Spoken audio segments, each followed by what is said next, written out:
Palakkad municipal vice chairman വരുന്നത് നമുക്കിട്ട് പണി തരാനാണല്ലോ മച്ചമ്പി.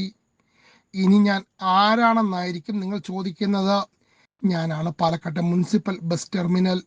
പാലക്കാടിന്റെ MP ശ്രീകണ്ഠേട്ടൻ 2,26,00,000 രൂപ ചെലവഴിച്ചാണ് എന്നെ നിർമ്മിച്ചത്.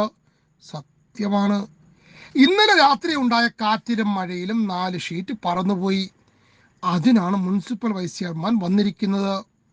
ഇങ്ങനെയാണെങ്കിൽ ഇനി എന്തെല്ലാം വീഴാനിരിക്കുന്നു. അപ്പോൾ ഇവർ ഇങ്ങനെ ദിവസവും വരേണ്ടി വരുമല്ലോ. സംഭവം 4 ഷീറ്റിന്റെ സ്ക്രൂ പോയതാണ്.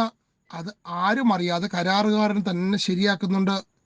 പിന്നെ തെരഞ്ഞെടുപ്പ് കാലത്ത് ശ്രീകണ്ഠേട്ടന്റെ പേരുള്ള ബോർഡ് മറച്ചു വെച്ചിരുന്നു. ഗതികേടിനിപ്പോ അതാരോ തുറന്നും വെച്ചു.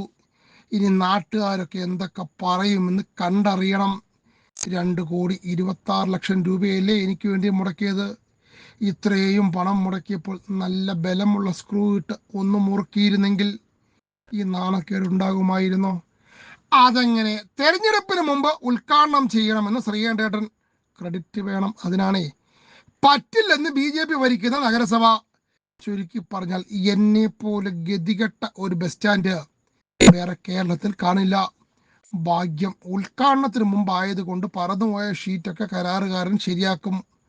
ഉദ്ഘാടനം എങ്ങാനും കഴിഞ്ഞിരുന്നെങ്കിൽ ഒരാളും എന്നെ തിരിഞ്ഞു നോക്കാൻ ഉണ്ടാകുമായിരുന്നില്ല.